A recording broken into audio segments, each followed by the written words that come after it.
Swayam Prabha. Digital India. Educated India.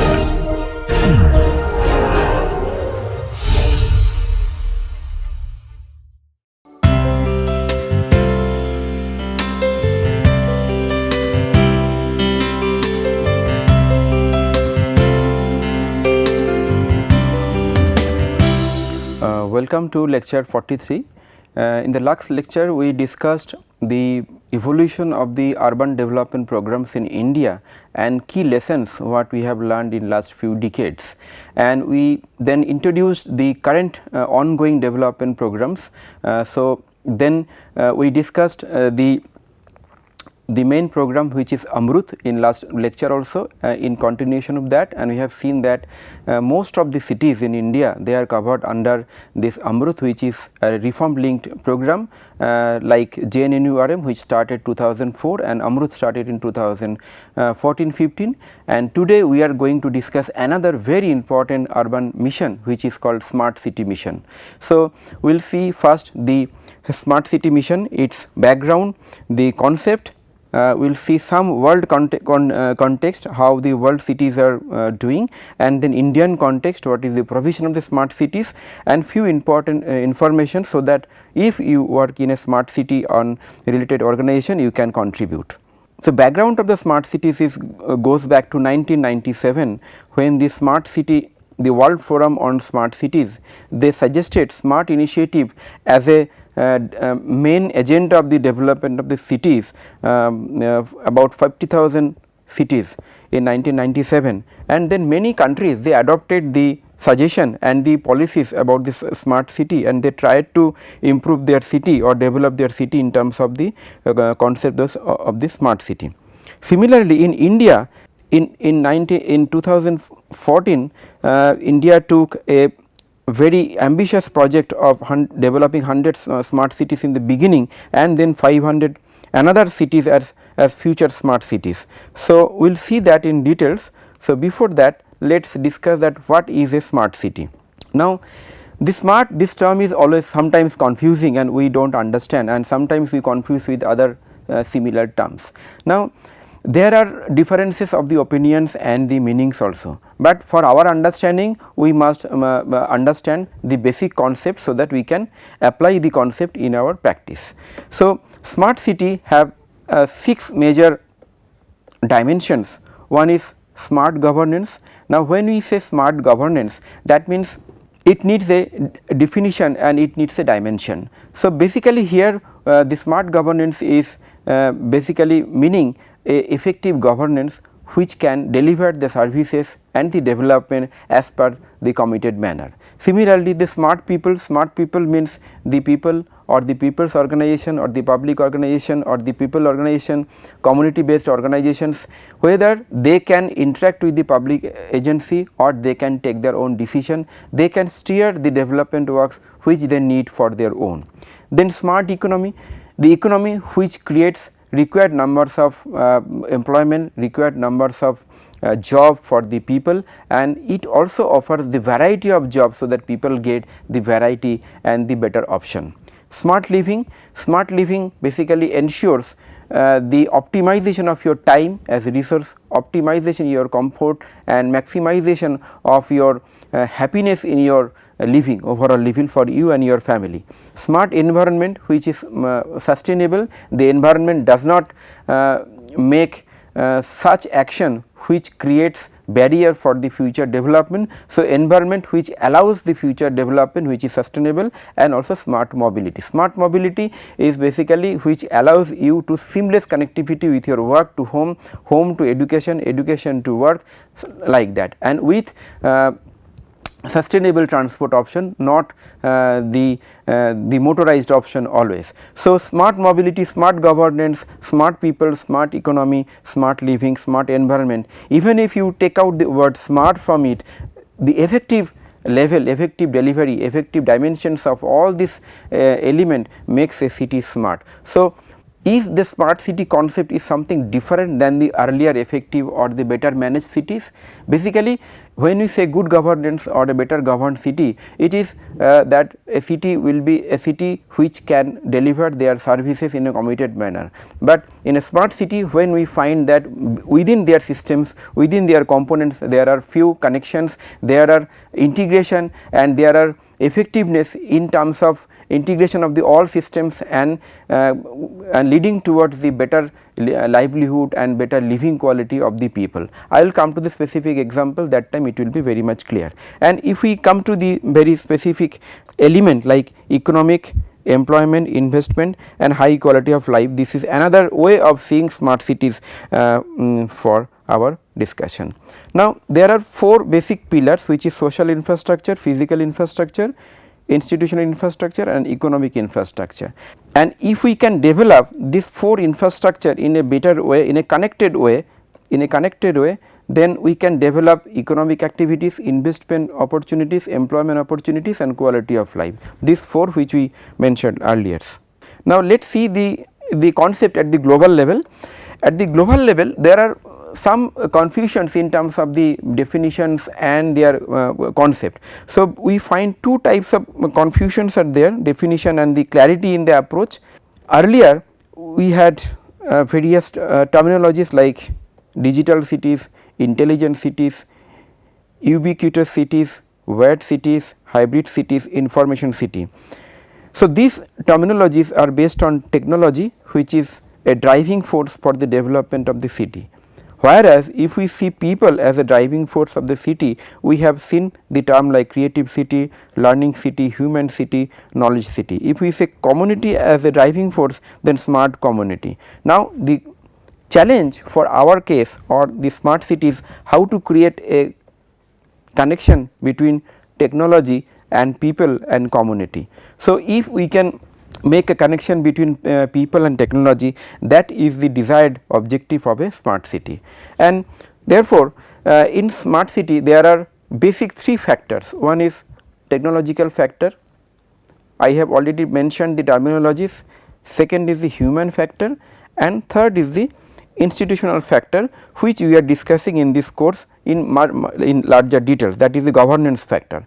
So, technology can drive the development through the people, and that whole thing can be governed by the institutional factor or a better government. That is the another approach to identify or to analyze the city. Now, let us come to the Indian context. I have given the some text from the guidelines of the smart city guideline of the government of India. I am not reading the whole document, I will share with you definitely, but just observe few lines like there is no universally accepted definition of a smart city. It means different things to different people, but here for our case they are meaning that for India there is a different connotation, and in Europe it can be different connotation, but definitely there are few parameters like reform, resources, aspirations of the city residents, and based on this our government of India, they have defined smart cities into various elements. For example, for our case the core infrastructure element in a smart city will include the water supply, electricity, solid waste management, mobility and the public transport, housing for the poor, IT connectivity and digitization, then good governance and e-governance, sustainable environment, safety and security, health and education. So, they will all this arrangement will target this smart solution. Let me discuss one by one. So, one is e-governance. In some lectures we have discussed e-governance. In e-governance all the services will be delivered through online or through online transaction. For example, public information and grievance redressal, electronic service delivery, citizens engagement, citizens to city contacts, video recording and the crime monitoring. So, these are all related to e-governance. Then waste management, waste to energy, waste to compost, waste to water and recycling. In water management, smart meters and management, leakage, water quality monitoring. In energy management, you can see that smart meter and management, renewable energy sources, energy efficiency and green building.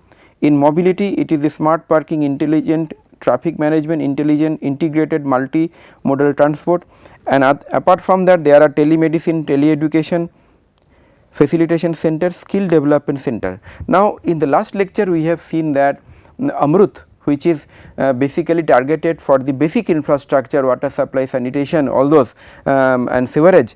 Here you can see that the basic infrastructure is delivered in a more productive and more efficient way, that using sometimes technology, using sometimes better process and better systems. That is the difference between a smart city and the other cities. So, smart city essentially involves some different method, different approach, different systems to make a particular service or particular benefit for the people more effective, more meaningful.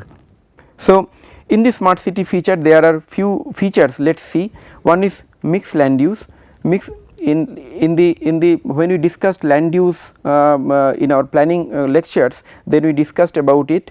Now, mixed land use enhances the compactness and it enhances the social interactions, and there are a lot of advantage in it. So, smart city enhances or encourages the mixed land use. Housing and inclusiveness, so that it can accommodate all category of people. Walkable community, so the community will be mixing of non motorized transport, walkable tracks and cycle tracks.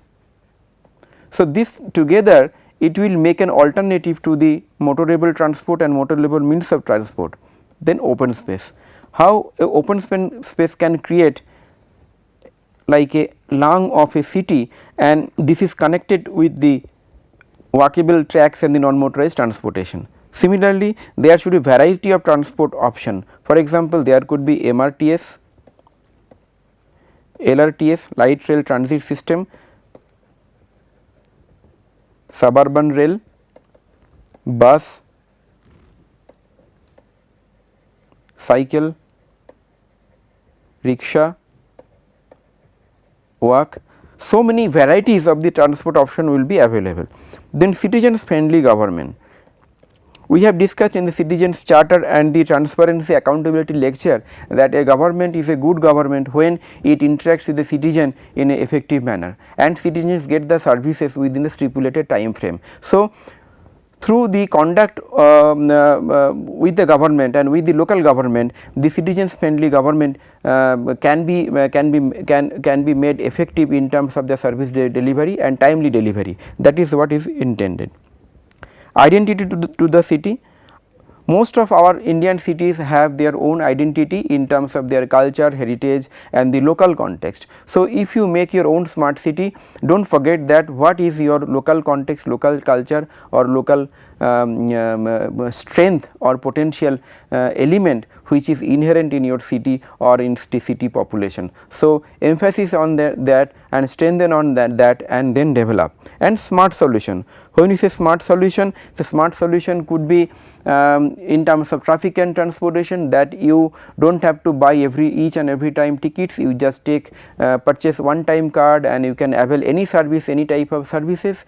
For example, smart solution can be a smart citizens card. For example, for taking any citizen service, that smart card can be utilized for any further purposes. So, similarly, based on your own situation, own context, you can design your smart solution and citizens friendly solution for every services. So, these are the coverage of the smart cities. You can see that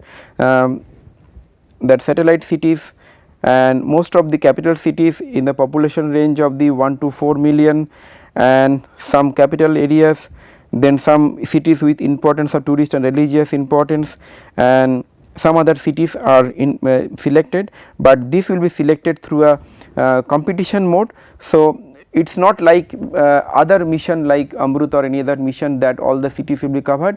So, smart city is a opportunity, but is a competitive opportunity. Any city, if they wishes to bid for the smart city, they have to make the smart city plan document in such a way, so that it can win the competition. So, based on the competition, this smart city will be allotted, and the allocation from the central government will be provided. So, there are few development strategy for developing the smart city. The first is the retrofitting the existing cities, especially in the core areas and other areas, that has to be retrofitted with the new infrastructure or the improved infrastructure. That is the retrofitting which is suggested here. Redevelopment, some of the old cities areas, some plots can be redeveloped using the mixed community, mixed economic group housing and the commercial areas, so that the older areas go away, and for that if required the city authorities they can provide additional FAR, additional enhancement of the benefit in terms of the benefit to the developer, so that the redevelopment can take place. Then greenfield development, there is a provision that apart from the existing area where retrofitting and the redevelopment is taking place, any city authority can take any greenfield area as an new urban extension. They can acquire land, they can pull the land, or they can make innovative land assembly, and then they can develop that land. So, for those kind of development also the greenfield options can be taken as a strategy, and that also is encouraged. And fourth is that a planned city development. So, in a city, if there is a core city area, basically core city is an already developed city which has the dense urban area which uses the retrofitting and redevelopment area, and beyond the core city you can understand that there are other area which they are identifying as the pan city, where some amount of application in terms of the infrastructure and other application can be there in the pan city, and beyond that there could be green area. So, green area is basically new urban area, urban extension. So, core city, pan city and the new urban extension and green area, these three physical areas are making the whole coverage of the smart city as a development strategy.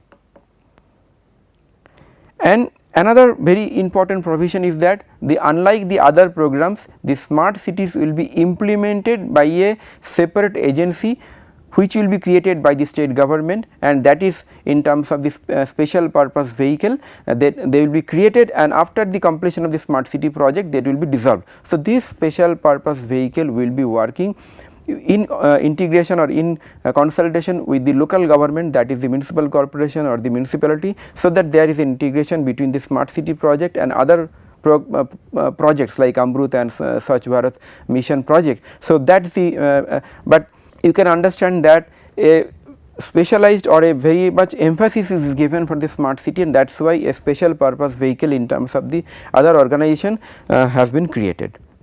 Now, I have shown a screenshot from the Ministry of Urban Development website, where you can see the winning proposal in terms of the smart city and the impacted population, cost of the project, and a GIS based application based representation of the smart city projects, where you can just click and see in your city what are the smart city projects, what are going there, what are the coverage and what are the current status. There are few issues we should discuss and we should think about it, because we have just started just 2 years back the smart city development. So, in coming years more and more issues will be coming up. In terms of the sustainable development, we should address in right time. That is why it is better to have some address those issues. So, first is the conceptualization and adoption. It is important to understand the definition and difference between the other cities. Then implementation framework, how it is being implemented. I have told you that it is being implemented in India through a special purpose vehicle, which is none other, which is a dedicated another newly created organization. So, integration between that organization and urban local bodies can be a issue. So, a much more integration and much more coordination is required between the local government and the special purpose vehicle, which is another organization. And selection of the smart cities. I have told you that selection of the smart cities in India is based on basically the competitive competition, and it is based on the technical quality of the document. So, therefore, whenever you are applying for smart city or making the city document, it is better to have some international exposure, some international case studies and national case studies, then make the document and submit. And role of local government, I have told that they need lot of coordination with the special purpose vehicle. Having said that, we will quickly summarize the our today's lecture. Today we have discussed the smart city concepts, some context, some examples from the international cases and some example from national cases. For international cases, we have taken some theoretical concepts and definition. We have seen that basically smart city consists of smart mobility, smart people, community, economy, employment, infrastructure, all this, and by and large basically it aims to provide effective services to the people, and the services which is integrated in manner and which is better in terms of their quality and quantity. And in India, in world, we have seen that from 1997 various countries they have started developing smart cities. Some people are calling it the digital cities, some people are calling it as separate names are there. So, smart city can be conceptualized based on some technology or some based on some people, but the main challenge is to how to connect with the technology application with the context or the requirement of the people. In India, 2014 Government of India, they have started discussing on the smart city, and in 15 they have launched the smart city mission, and under this mission they have selected about 100 smart cities based on the competition, and under this smart cities they have taken 4 main strategies. One is the area based development. Area based development is the detailed development of the core area. Pan city development is the area the development beyond the core area, and the greenfield development is the area the development beyond the pan city development in the new areas, and they have told that retrofitting and the redevelopment will be taken as a strategy in the core city area. And not only that, this development will be done by a special purpose vehicle, which is another newly created organization. The main issue which can arise here for the implementation is the integration between the special purpose vehicle and the urban local government, and also the effectiveness of the special purpose vehicle, because since it is a newly created organization. So, lot of monitoring, lot of coordination, lot of supervision is required at the state level, at the local government level. So, this has to be kept in mind while you will be working as a smart city project. So, having said that, we conclude this lecture today. Tomorrow we will discuss or next lecture we will discuss the Swachh Bharat mission in greater detail, so that you can understand that what is the current focus on the sanitation and the Swachh Bharat. Thank you very much for attending this lecture.